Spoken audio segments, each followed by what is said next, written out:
20h sur la télévision Futur Média. Bonsoir et bienvenue à tous. Tout de suite, le sommaire de cette édition. Le ramadan à peine entamé que le prix de la viande connaît une hausse, 500 et 700 francs CFA de plus, respectivement, sur le prix initial du kilo de viande de bœuf et de mouton. Les consommateurs qui se sentent obligés d'acheter grincent des dents avant bourse déliée. Le ramadan des personnes du troisième âge, nous en parlons dans ce journal avec une abstinence certes permise, mais des limites à ne pas franchir. Mais pour les personnes âgées, pas question de déroger à cet acte de dévotion, malgré les mises en garde des nutritionnistes. Affaire Hissène Habré, les chambres africaines extraordinaires toujours en attente du transfèrement des co-accusés de l'ancien chef d'État tchadien 1 an après son inculpation, annonce faite par le procureur Mbaké Fall en marge du débat public sur les chambres africaines extraordinaires.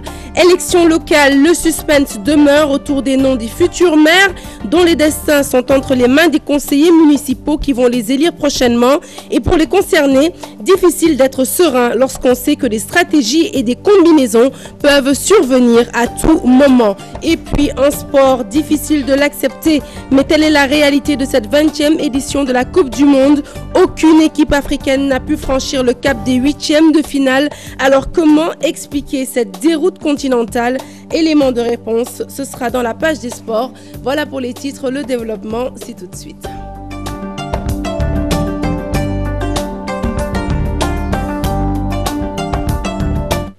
Bonsoir Léa. Bonsoir Sarah. Rebonsoir à tous. Un journal que nous ouvrons avec des infos conso. Et c'est pour vous dire que le prix de la viande a grimpé en un temps record en ce mois de Ramadan. Le kilo est passé de 2800 à 3500 pour ce qui est du mouton et de 2500 à 3000 pour la viande de bœuf. Et si les bouchers tentent de donner une explication, les consommateurs, eux, se disent obligés d'acheter quel que soit le prix à cause du Ramadan. Salimata Aoussek, Modou Diop. Son prix a connu une hausse considérable. Le kilogramme est à maintenant. Le kilogramme est à 3500 francs pour la viande de mouton et 2800 pour la viande de bœuf. Une hausse que tente d'expliquer ce boucher. Il n'y a pas de mouton en cette période. Je te jure, on vend à perte des fois. En gros, le kilo on l'a à 3200 francs. Tu comprends un peu? Selon Sow, à chaque veille d'hivernage, la viande est introuvable. Avant l'hivernage, nous les bouchers, on a des difficultés pour approvisionner le marché. Mais après 2 ou 3 pluies, la situation va s'améliorer.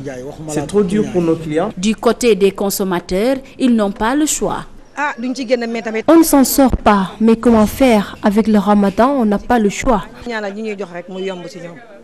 Cher trop. C'est trop cher, 3000 francs le kilogramme, tu te rends compte, on se débrouille seulement. En cette période de Ramadan, les consommateurs sont obligés de se plier face aux exigences du marché. Mais jusqu'où se demande-t-il? Coup de projecteur à présent sur le Ramadan et sur les personnes du troisième âge. Une abstinence certes permise, mais avec des limites à ne pas franchir. Et c'est là que résident toutes les difficultés. Tout à fait, car pour de nombreuses personnes âgées, pas question de déroger à ce pilier de l'islam. Ni l'âge, ni la canicule, encore moins la maladie, ne peut les empêcher d'accomplir cet acte de dévotion. Aïssatou Païfal, Diafaraba. Assis sous l'arbre à palabres, ils se prélassent et discutent. Leur devoir religieux, ils tiennent coûte que coûte à le remplir. Jeûner est pour eux une question d'habitude et de conviction. Nous avons l'habitude de jeûner depuis notre plus tendre enfance. Je suis né en 1924. Je suis encore bien portant. Quand on était plus jeune, notre père nous obligeait à rester dans les champs même si on ne jeûnait pas. On ne souffre pas quand on jeûne. Nous ne ressentons pas les difficultés du Ramadan. Nous récitons le Coran toute la journée. Leurs épouses prennent bien soin d'eux pendant le mois béni de Ramadan. Ils n'ont aucun souci à se faire. Nous les polygames, on s'occupe bien de nous. On nous fait des plats délicieux. Vous les jeunes de maintenant, vous n'avez pas cette chance. Vous ne savez pas ce que vous ratez. On est trop gâtés, on nous gave de délicieux mets. Plus leur âge avance, plus les personnes âgées doivent avoir un rythme alimentaire équilibré, d'où la nécessité de bien les encadrer, selon cette nutritionniste. Il est recommandé de leur donner des aliments faciles à manger. Vous savez que la mastication fait partie de la digestion. Et comme les personnes âgées ont généralement des problèmes de dentition, donc il leur est difficile de mastiquer convenablement les aliments. Donc ils ont tendance à les avaler. Et quand ils les avalent, il y a un deuxième problème qui est le fait que leur niveau d'enzyme diminue. Donc il est recommandé pour les personnes âgées de préparer, de cuisiner pour eux des aliments très faciles à manger et de leur donner beaucoup d'eau à boire. Personne ne peut les empêcher de jeûner, mais les personnes âgées et leur entourage doivent prendre les mesures nécessaires pour préserver leur capital santé.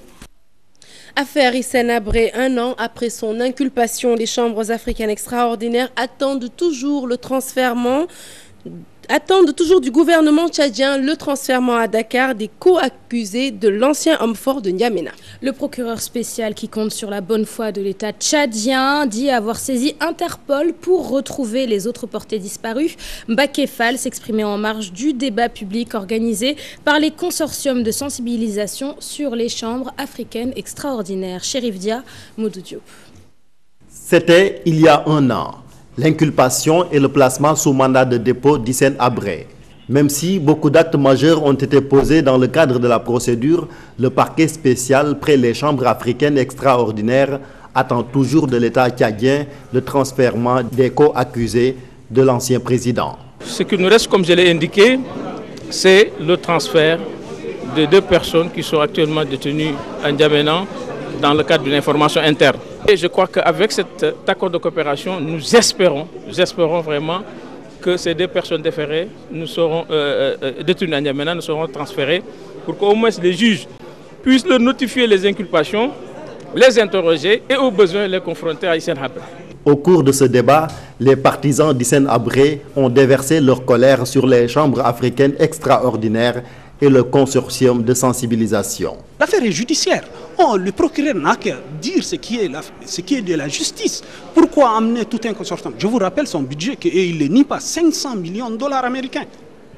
Pour faire quoi? C'est de la propagande, nous ne faisons pas d'illusions. Un des panélistes a également dénoncé l'acharnement des organisations de défense des droits de l'homme sur Hissène Habré.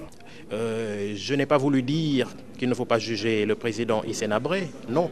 Mais je me suis posé la question légitime de savoir pourquoi les activistes des droits de l'homme ne s'intéressent qu'au cas Hissène Habré, puisqu'il y a d'autres anciens dictateurs qui sont en vie, qui sont là en Afrique, qui coulent des jours heureux quelque part et qui n'ont jamais été inquiétés. Pour le moment, le bilan de la procédure reste mitigé avec le retard du transfert des co-accusés de l'ancien président tchadien, ce qui installe le doute sur la bonne foi des autorités de N'Djamena.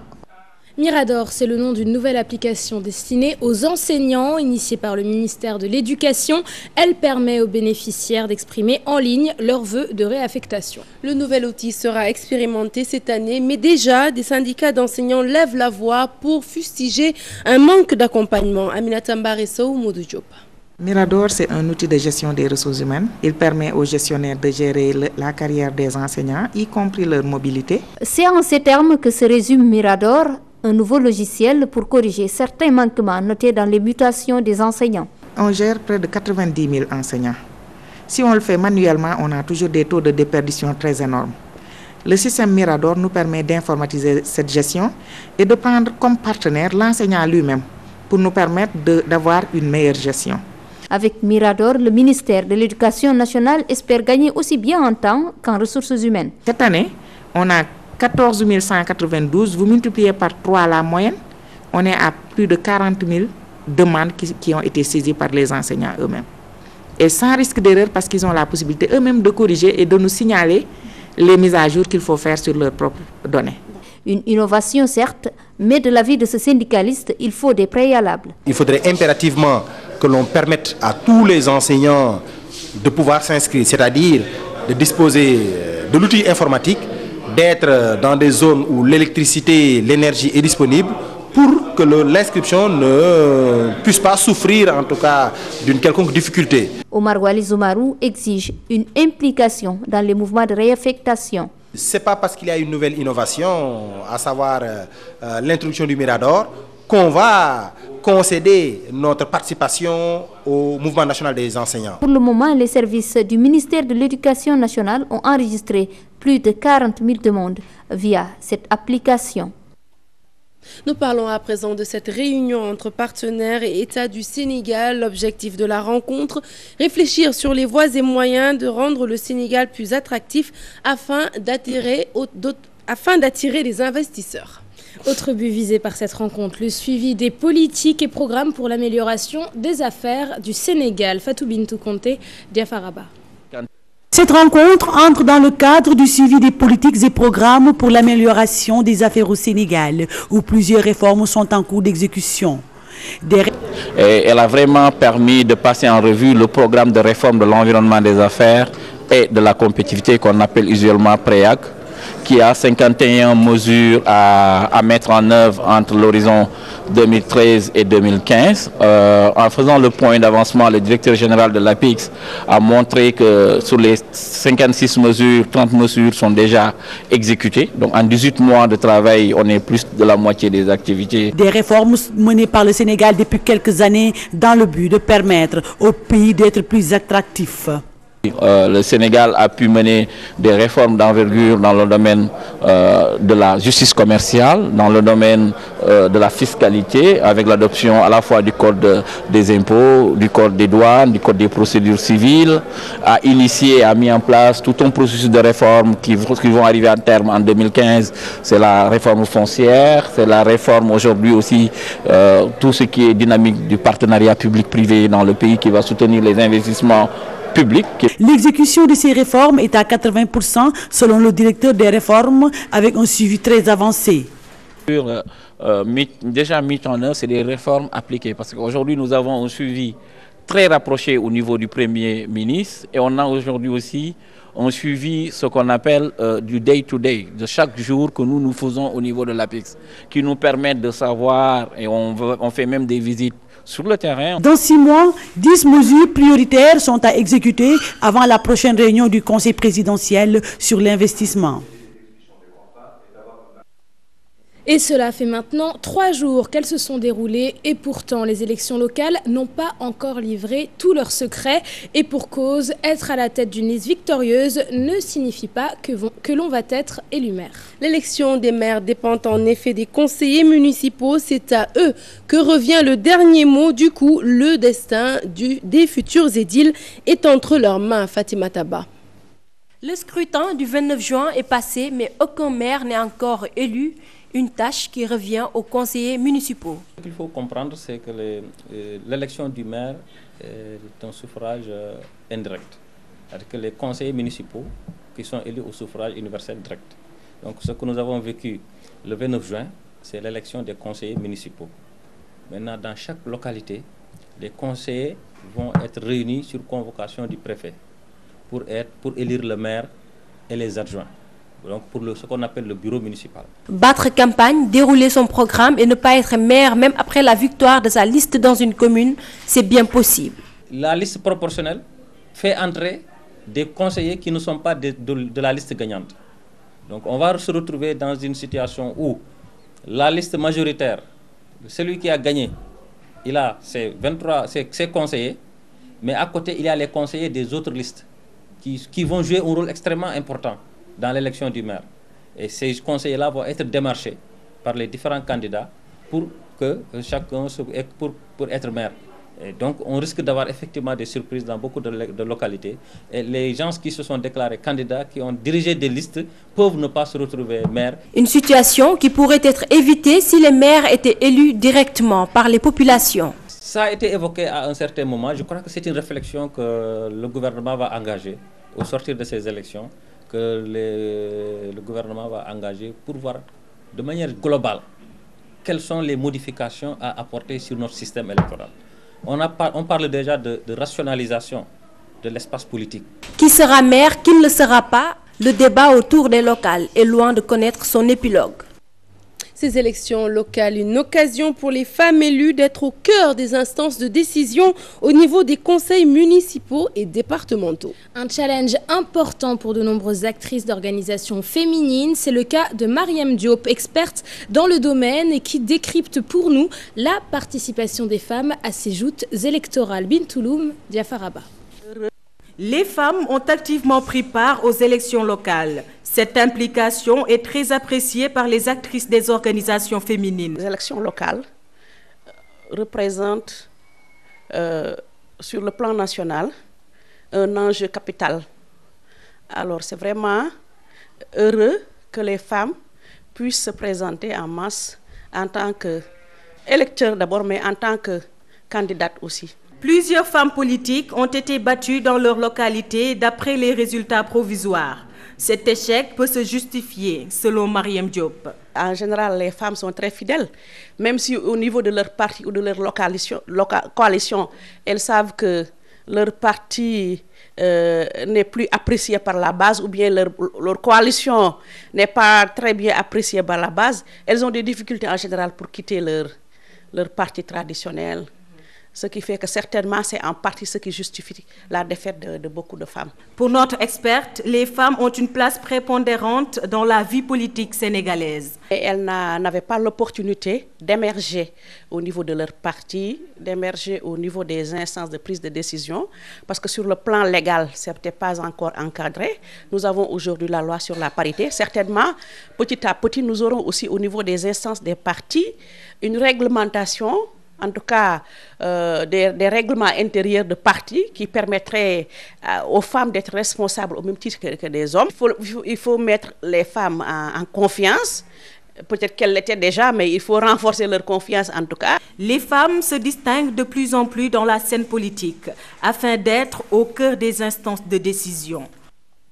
Direction Kolda où la coalition Benno Bokk Yakaar rafle la mise avec 3538 voix devant la coalition Nafoore Fouladou et les autres concurrents. Avec à sa tête le ministre du Plan, Abdoulaye Bibi Baldé, Benno Bokk Yakaar a également raflé le département et la commune de Médina Yoro Foulah. C'est une correspondance signée Abdoulaye Diallo. Les résultats provisoires des élections locales pour la commune de Kolda sont favorables à la coalition Benno Bokk Yakaar, dirigée par Abdoulaye Bibi Baldé, ministre du Plan, qui totalise 3538 voix, suivi de Nafoore Fouladou de Fabou Ligay, président du conseil régional sortant, avec 3410. La liste de l'AFP de El Hadji Mamadou Diawo, alias Mamboy, arrive en troisième position avec 3401 voix. Le Bokk Gis Gis, dirigé par le maire sortant, Bekay Diop, se classe quatrième avec 2160 voix. Le Bamtare Fouladou de Chérif Ley Aydra, 1435. L'ANDS 267, le BCG 130 et le modèle 117. Rappelez que le nombre d'inscrits pour la commune de Kolda est de 33 536, votants 14 572, suffrages valablement exprimés 14 458. Le taux de participation est de 43,45%. Pour le compte du département de Médina Yoro Foulah, le Benno Bokk Yakaar rafle la mise. La commune de Médina Yoro Foulah est aussi tombée dans les mains de la mouvance présidentielle. La commune de Pata reste toujours dans l'escarcelle des libéraux avec Aliou Goulo Baldé, le maire sortant. L'ex-député libéral Moussa Diawo, qui est maintenant à l'APR, a laminé Bambo Girassi dans la commune de Diaobé Kabendou. À Vélingara commune, les résultats sont en faveur de Wuri Bayle Diallo, maire sortant. Et nous restons avec ces élections locales pour évoquer le rapport préliminaire de la RADDHO qui tire un bilan positif de la tenue du scrutin, même si quelques incidents ont été notés. L'organisation se félicite de la maturité des citoyens sénégalais qui ont voté dans la paix. Dans ce rapport émanent également des recommandations à l'État et aux politiques pour un meilleur déroulement des prochaines échéances. Makital, Mohamed Dia. Les élections locales se sont globalement bien déroulées. Cette information émane du rapport préliminaire de la RADDHO qui a néanmoins noté quelques manquements. Le rapport préliminaire que nous venons de vous livrer atteste qu'il y a eu des incidents dans certains bureaux de vote, mais des incidents qui ne sont pas de nature à entacher la sincérité du scrutin. C'est pourquoi on peut dire que, de manière globale, le scrutin s'est bien déroulé. Cette organisation se félicite de la maturité des Sénégalais qui, malgré les craintes, ont voté dans le calme. Aujourd'hui, nous considérons que le Sénégal est un peuple souverain, un peuple mature.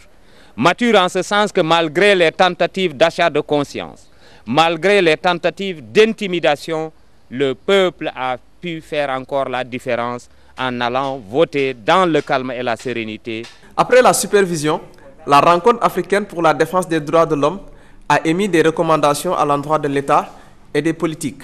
Nous recommandons à l'État du Sénégal, au gouvernement en particulier, de veiller à une meilleure organisation matérielle des élections au Sénégal. Qu'aujourd'hui, il faudrait aller vers un bulletin unique. Un bulletin unique qui permet d'avoir toutes les photos des candidats et faciliter même le choix de l'électeur. Aujourd'hui, la manière de faire la politique au Sénégal, cela traduit une certaine désaffection des citoyens par rapport à la chose politique. Et aujourd'hui, il faut faire la politique autrement. Dans le souci du respect des droits humains, la RADDHO a déployé les grands moyens lors des élections, avec 585 observateurs répartis dans les 14 régions pour une couverture de 25% des bureaux de vote.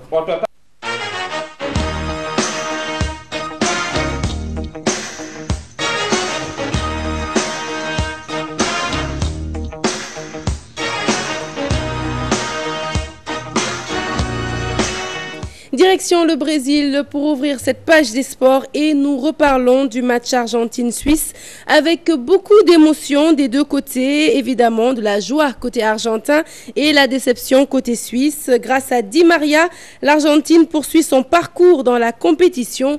Le résumé du match, c'est avec nos envoyés spéciaux Mamfatou Ndoye et Moharma.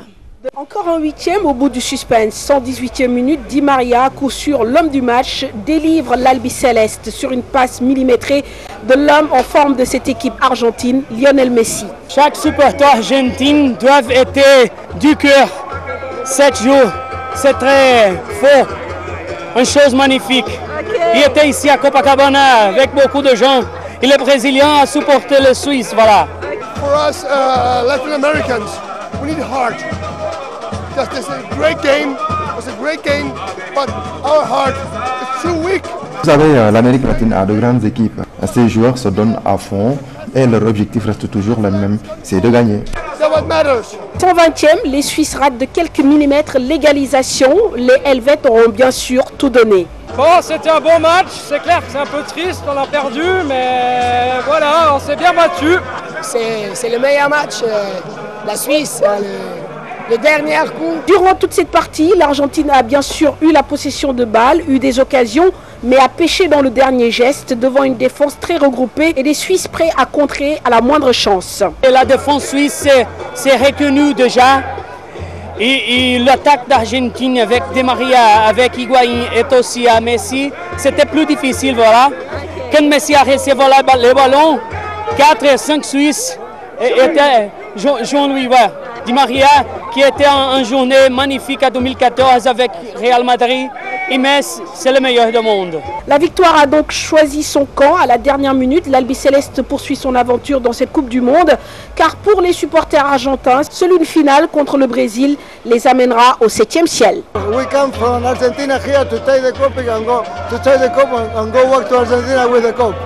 Brasil, decime que se siente tener en casa tu papá. On reste avec cette 20e édition de la Coupe du Monde avec un triste bilan pour notre continent puisqu'aucune équipe africaine n'a pu franchir le cap des 8e de finale. Selon nos analystes, plusieurs raisons peuvent expliquer la déroute des représentants africains. Élément de réponse dans ce reportage signé Chertidiane Dione et Younous Diatta. Dans le cercle des 8 meilleures équipes du monde, l'Afrique va briller par son absence. Les représentants du continent n'arrivent pas à franchir le cap des 8e de finale. La France et l'Allemagne ont éliminé les rescapés du premier tour. Avec cette Coupe du Monde, seul le Cameroun a raté sa Coupe du Monde. Sinon, la Côte d'Ivoire était à 22 secondes d'aller au deuxième tour. Erreur d'arbitrage, on peut le dire ainsi. Le Ghana a manqué de chance. Pendant un moment dans son match, il lui suffit d'un but pour aller au deuxième tour.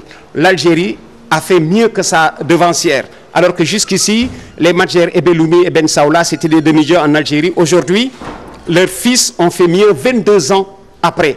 Le Nigeria, qui nous a habitués à ces écarts de régime. Bon, globalement, la Coupe du Monde des Africains La déroute des équipes africaines à ce rendez-vous brésilien s'explique par plusieurs raisons. Les problèmes de primes qui ont miné ces sélections, les joueurs qui refusaient de s'entraîner, les joueurs qui se battaient dans le terrain à l'image des Camerounais et des Ghanéens aussi. Donc voilà, cette Coupe du Monde aussi, ça a été la grosse honte pour beaucoup d'équipes africaines. En Afrique, les joueurs ne respectent pas nos dirigeants, ne respectent pas aussi ce qu'ils doivent faire. Le Nigeria et l'Algérie, ces deux rescapés africains, ont aussi raté l'opportunité d'accéder pour la première fois de leur histoire au quart de finale d'une Coupe du Monde. Et pourtant, ces deux équipes ont impressionné par leur jeu très physique. Et juste avant de refermer ce journal, cette information qui vient de nous parvenir, Mansour Faye a donc remporté son duel face à Ahmed Fall Braya. La coalition Benno Bokk Yakaar, mouvance présidentielle, a remporté le scrutin des élections locales dans la commune de Saint-Louis, obtenant 13 138 voix contre 12 356 pour la coalition SOPI. Des résultats proclamés par la commission départementale des recensements des votes. Une information de nos confrères de l'APS. Ce journal est à présent terminé. Merci de l'avoir suivi. Prochain rendez-vous de l'information, le tout en images à minuit. L'info qui continue sur votre site www.gfm.sn. Et puis, comme tous les mercredis, ne manquez pas Faram Fathi avec Pape Ndiaye. Ce soir, il reçoit Moustapha Cisselo, premier vice-président à l'Assemblée nationale. Merci Léa. Merci Sarah. Merci à tous et agréable suite des programmes sur cette antenne. Au revoir.